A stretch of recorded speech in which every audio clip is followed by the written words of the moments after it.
هاونیشتیمانێکی باشووری کوردستانە بانگبێژێکی دەنگخۆشە لە عەربستانی سعودیەیە لە زانکۆی مەلیک عەبدولعەزیز بەشدار بۆ لە پێشبڕکێیەکی بانگدانە پلەی یەکەمی بەدەستهێناوە.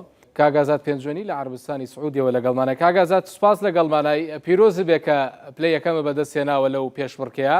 حەزەکەم سەرەتا هەندێک گوردەکاریمان بیتە لەسەر پێشبڕکێکە و بەشداریکردنی جەنابەت لەوێت چۆن بوو؟ السلام عليكم ورحمة الله وبركاته. قربانيان خوي جزاي خيرتان باتو يا ربي سلامت بن. بسم الله الحمد لله والصلاة والسلام على رسول الله. سرتا دەستخۆشی بەرنامەکەتان لە یەکەم. ئەم پێشبڕکێیە لە ساڵی بەڵێن لە زانکۆی مەلیک عەبدولعەزیز ساڵانە هەڵدەسێ بە ئەنجامدانی پێشبڕکێیەک بۆ بانگبێژی، بۆ قورئان خوێندن، بۆ بابەتی ڕیاضات، بۆ چەندین بابەت پێشبڕکێ ساز دەکات. ئەم ساڵەکەش پێشبڕکێی کردووە بۆ بابەتەکان و لە بابەتی بانگبێژیدا ئێمە بەشداریمان کردبوو. الحەمدولله توانیمان پلەی یەکەم بەدەست بێنین کە نزیکی زیاد لە 147 بانگبێژ بەشداریان کردبوو لەم پێشبڕکێیەدا و ئەم پێشبڕکێیە لە چەندین وڵاتەوە بەشداری تێدا کرابوو لەسەر ئاستی زانکۆکە. تقریبا زیاد لە 40 وڵات بەشداری کردبوو لە بانگبێژەکان لەم وڵاتەدا. لە کوردستانەوە تەنها جەنابەت بەشدار بووی، لە عێراقیشەوە؟ بەڵێ قوربان، لە وڵاتی عێراق و لە کوردستانەوە بەس من بەشداریم کردبوو. الحەمدولله توانیمان پلەی یەکەم بەدەست بێنین لە ئاستی زیاد لە 40 وڵات، زیاد لە 147 بانگبێژ توانیمان پلەی یەکەم بەدەست بێنین. جەنابەت بەناوی کوردستانەوە هەر بەوج لە کوردیە جوانانەوە بەشدار بووی؟ لە قۆناغەکانی پێشووتردا بە جلی کوردیەوە بەس بڕیار وابوو لە قۆناغی کۆداییدا بە جلی کوردیەوە بەشداری بکەین، بەڵام قۆناغی پێش کۆتایی قۆناغی کۆتاییان کرد بە یەک قۆناغ کە پێشترێمە ئاگادار نەبووین، بۆیە لێرە وەکو جەنابشتان بێ ئاگادار بن کە شاری جوددا شارێکی گەرمە، ئێمە لەو شارەیەین و ئاوهەواکەی زۆر گەرمە، بە ڕۆژیژان پێشبڕکێک ئەنجامدرا و جلی کوردیمان لەبەر نەکرد، چاوەڕێمان کرد کە قۆناغی کۆتایی جلی کوردی لەبەر بکەین و بە شێوازێکی ترەوە بەشداری بکەین. بەس لەبەرەوەی پێشبڕکێکان چەند با بڵێن جیاوازیەک لە نمرەکانیانە هەبوو، هەر لەو کاتەدا قۆناغی پێش کۆتایی و قۆناغی کۆتاییشیان کۆتایی پێهێنا بە نەماتوانی ینی بە چۆنێتی جلوبەرگەکانمان بگۆڕین و بە جلوبەرگی کوردیەوە بەشداری بکەین. بەڵێ، چۆن بوو تۆ بەشدار بووی و بربژێر کرای بۆ ئەو پێشبڕکێیە؟ مەلیک عەبدولعەزیز لە شاری جوددا لە وڵاتی سعودیا ماجستەر دەخوێنم لە کولەی شەریعە. زانکۆکەش ساڵانە پێشبڕکێ ئەنجامەدا و ئاگادار کرایەوە کە ئەم زانکۆیە پێشبڕکێکی کردوتەوە. الحەمدولله توانیمان ئاگادار ببینەوە بەشداری بکەین لە پێشبڕکێکەدا لەسەر ئاستی 147 قوتابی بە چەند قۆناغێک تێپەڕ بوو کە قۆناغی یەکەممان تێپەڕان، پاشان لە قۆناغی دووەم 26 بانگبێژ مایەوە نزیکی زیاد لە 20 وڵاتێک بوو و ئەویش چەند قۆناغێکی بەخۆی بینی وەکو حکومەکانی بانگ و چۆنێتی بەکارهێنانی دەنگ و لە قۆناغی پێش کۆتایی و کۆتاییدا لەو 26 بانگبێژە الحەمدولله توانیمان پلەی یەکەم بگرین و نەتیجەی کۆتایی لەو کاتە بەدەست بێنین. پێشبڕکێکە چەندێک بەردەوام بوو؟ کێنەوانەی کە هەڵسەنگاندنەکەن بۆ دەنگیەوە، بۆ دەنگخۆشیەوە؟ لیژنەیەک پێک هاتبوو، لیژنەکە لە چەند مامۆستایەکی بەڕێز بوون کە لیژنەکە لە وڵاتی سعودیە مامۆستاکان پێشبڕکێکەیان ئەنجامدا، لە تقریبا 3 مامۆستای بەڕێز بوون، لیژنەیەکیان پێک هێنابوو. با بڵێن بۆ بانگبێژی لیژنەیەک بوو، بۆ قورئان خوێندن لیژنەیەک بوو، بۆ هەر یەک لە بابەتەکان چەند لیژنەیەک بوو، بەڵام بۆ بانگبێژیەکە 3 مامۆستای بەڕێز بوون لیژنەکە کە خەڵکی سعودیە بوون مامۆستاکان. تۆ تەنها بەشداری بانگبێژیەکەت کرد؟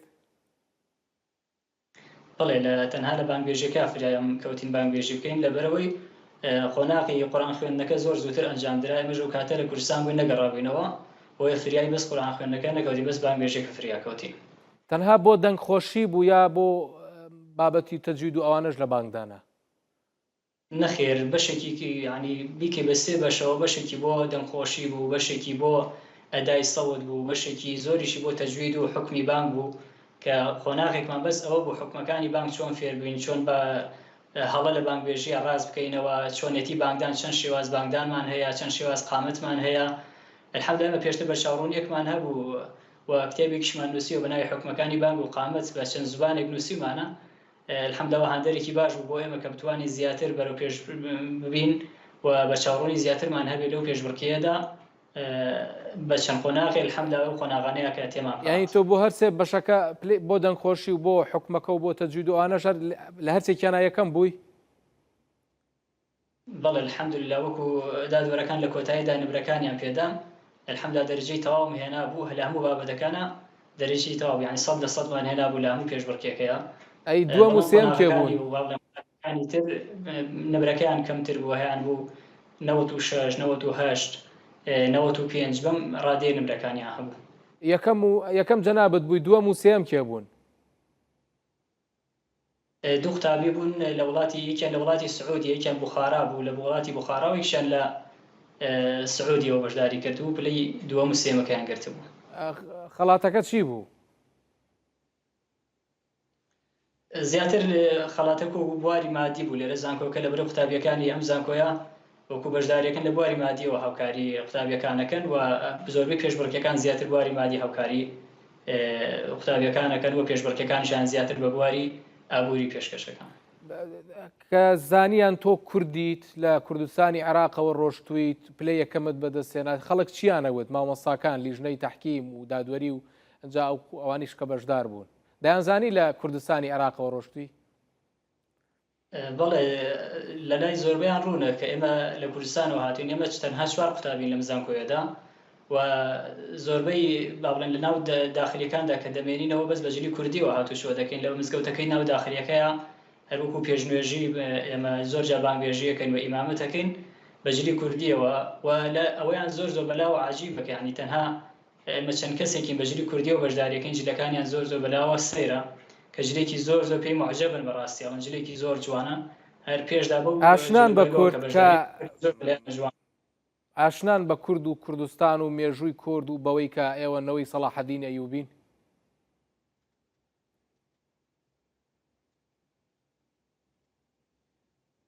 ناتوانین بڵین هەموو وڵاتەکان ئاشنان، بەڵام زۆرێک لە وڵاتەکان ئاشنان بەوەی کەنەوەی سەلاحەدین کە زۆر جارەڵێن ئێوەنەوەی سەلاحەدین شانازیتان پێوە دەکەین لە زۆرێک لە وڵاتەکان ئەو بابەتە باز دەکەن لەگەڵمانە بەجلی کوردیەکەمان بە نەوەی سەلاحەدین لەم بابەتانە زۆر الحەمدوللیلا زۆر بەجار باز دەکرێت لەگەڵمانە.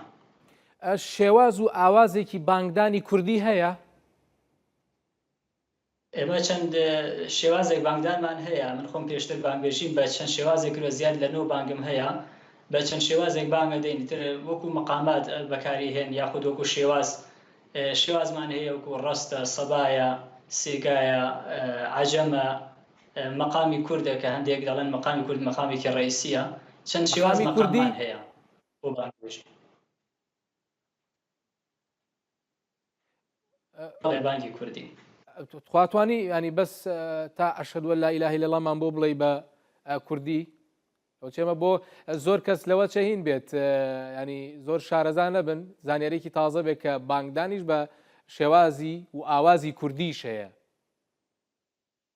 ئەو کەسانی کە لە بواری مەقاماتدا شارەزان دەزانن کە مەقامی کورد مەقامێکمان هەیە، هەندێک لای هەندێک مەقامێکی فەرعیە بەڵام لای هەندێکیش مەقامێکی ڕئیسیە و لە شوێنانشدا بانگێژی پێ دەگرێت هەتا لە بانگێژەکانی وڵاتانی تریشدا و هەتا وڵاتی سعودیش کە بانگێژیان پێ کردووە مەقامی کوردیان بەکارهێنا لە پێشبڕکێکەکان لە حرەمی مەککیە لە کەعبەی پیرۆز بە مەقامی کوردی و بە ئاوازی کوردی بانگیان داوە. تا ئێستا گوێم لێی نەبووە ئەگەر بانگێژیش کرابێ، من تا ئێستا وەکو بیستن نەمبیستووە. ئەی خۆت گوێت لێ بووە مەسەلەن لە مزگەوتەکانی سعودیە و ئەوانە بانگ درابێت هەستت کرد بێت کە ئەمە ئاوازی کوردیە بانگدانی کوردیە؟ مەقامی کوردی مەقامێکی زۆر خۆشەویستە بە تایبەتی لای خەڵکی سعودیە زۆر بەلایەن و خۆش هەروەکو پێشبڕکێکەکان بەشداریان کردبوو یەک لە بانگێژەکان بە بانگی کوردی بەشداری کردبوو بە شێوازی کوردیەکە بانگەکەی بوو لەبەری زۆر بەلایەنەوە خۆشە. ئەزانن کەەوە مەقامی کوردیە و بانگدانی کوردیە بانگی کوردیە؟ بەڵێ دەزانن زۆر باشیش دەزانن بانگی مەقامی کووردە ئەوە مەقامێکی بەوە مەشهورە. ئەتوانی بەس عەزیەت بکێشی بەس سەرەتاکەمان بۆ بڵێ سەرەتای بانگ هی کوردیەکە؟ الله أكبر الله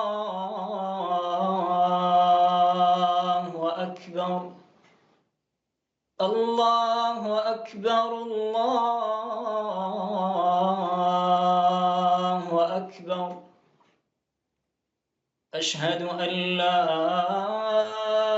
إله إلا الله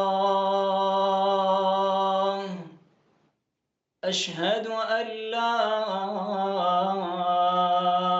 إله إلا الله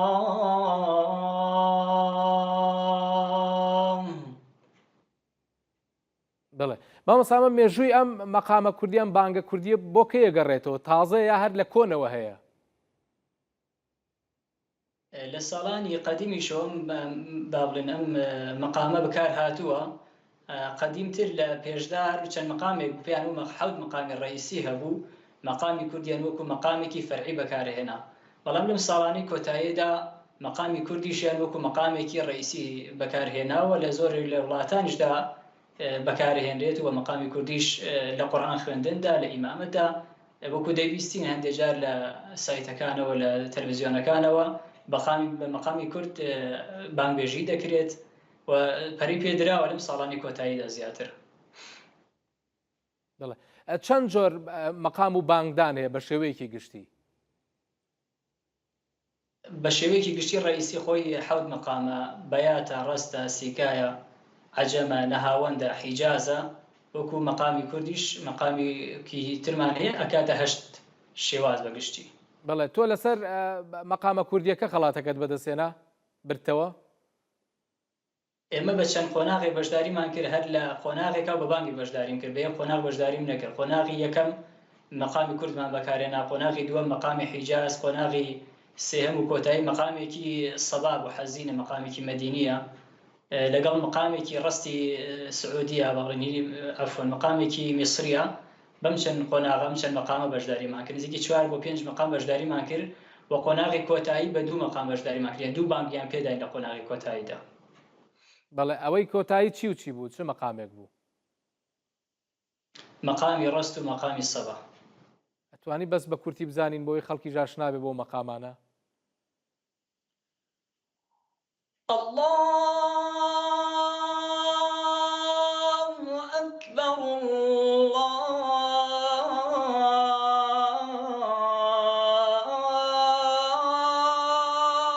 أكبر الله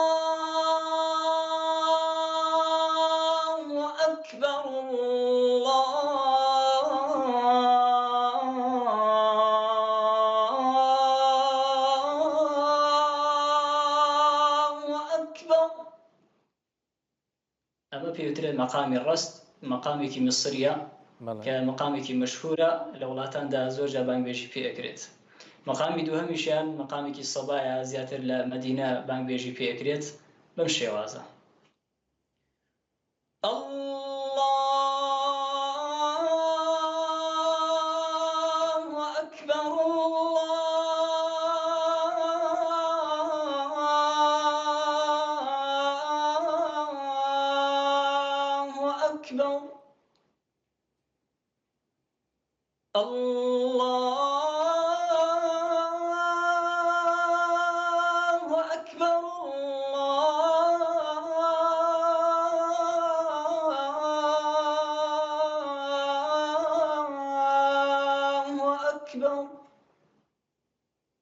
بەردەوامی زیاتر بەڵێ دەستەکان و خۆش بێ لە هیچ مزگەوتێکی سعودیا بانگی داوە وەکو مزگەوتەکان یەکجار لە مزگەوتێکی شاری جوودە بانگبێژیم کردووە و زیاتر لە مزگەوتەکانی ناو داخلی جامیعەکەیە باڵێن بەشداریمان کردو و بانگبێژیمان کردووە باشە تۆ دەڵێی شارەزایی زۆرت لە بانگا هەیە لە زانستی بانگدان و ئەوانە و کتێبێکی لەسەر نووسیوە لە باشووری کوردستانە خۆتەزانی بەشێکی زۆر لە مزگەوتەکان خوا لەوەچێ خۆشەویست بێتەوە کە بانگبێژەکان هەیانە دەنگی ناخۆشە هەیانە لەوەچێ بە غەڵەت بیڵێ هەوڵتان نەداوە چوزانم ئەکادیمیەک بکەنەوە بۆی کە خەڵک فێر بکەن لە ئەوقاف لە شارەکانە 3-4 ساڵ پێش ئێستا کاتێک کە کتێبەکەمان نووسی بە زبانی کوردی بە عەرەبی بە فارسی و تەرجەمەی ئینگلیزی و بادینیش کراوە هەوڵمان داوە کە لە دوای ئەو کتێبەکە تەواو کرا و چاپ کرا و بڵاو کرایەوە دەورەمان بۆم بانگبێژیە کردەوە و دەورەکەش بە 2 قۆناغ تێپەڕێ قۆناغی یەکەم باڵێن حکومەکانی بانگ چۆنێتی فێربوونی بانگ و بانگبێژ هەوڵ بدات هەڵای لە بانگبێژیەکەیان نەبێت لەبەرەوەی ئێمە پێشتر سەنەدێکمان وەرگرتووە لە بانگبێژیدا بە 3 شێواز سەنەدی متصل بانگبێژی و قامەتکردن. ئەو کەسێک کە باشداری ئەکرد لەگەڵماندا لە دەورەکەدا 3 شێواز بانگبێژی و قامەتی فێرە بوو بە شێوازێکی دروست. لە قۆناغی دووهەمدا پاشان شێوازەکانی بانگدان بە ئەداکردنێکی جوان بە سەوتێکی خۆش بەشداریانەکرد نزیکی زیاد لە 200 بانگبێژ بەم شێوازە ئیجازەی بانگبێژیان وەرگرتووە. بڵێ شێوازی عێراقی چیە؟ مەقامی عێراقی من بەلام زیاتر مەقامی عێراقیم بەلاوە خۆش، مەقامە کوردەکەیش خۆشە، وەختی خۆی منیش لە بەغدا بووم، مەقامی عێراقیش زۆر خۆشە. ئەوەی علادین قەیسی و پێم وابێ ئەو بانگێکی هەیە لەگەڵ ئەو کوڕە تازەش محەممەد ناسر عەزاوی، ئەوانەش دەنگیان خۆش بوو. مەقامی عێراقیە زانی؟ جاژەر بە مقامی عێراقیش بانگبێژیمان کردووە، بەڵام ممارەسی زیاتری ئەوێت لە بانگبێژی عێراقیدا لەبەرەوەی مەقامێکی حەزینە، پێویستەکە زۆر بە وردی لەگەڵ یابڕۆ. ئینشاءڵڵا سەر شتێکی کەم لە خزمەتتاندا دەبم. الله أكبر الله أكبر الله أكبر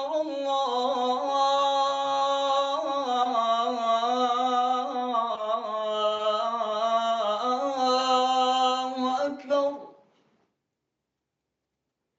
أشهد أن لا إله إلا الله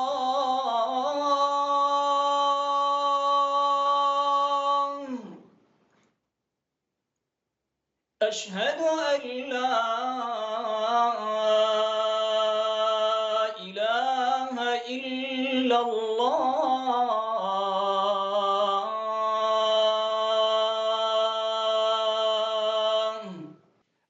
مەقامی فارسیت بەلاوە چۆنە؟ زۆر کەم ئەدام کردووە، ئەدام پێ نەکردووە من. بەڵێ ئەوەی لە فیلمی ڕیسالە هەیە، ئەوەی بیلالی حەبەشی.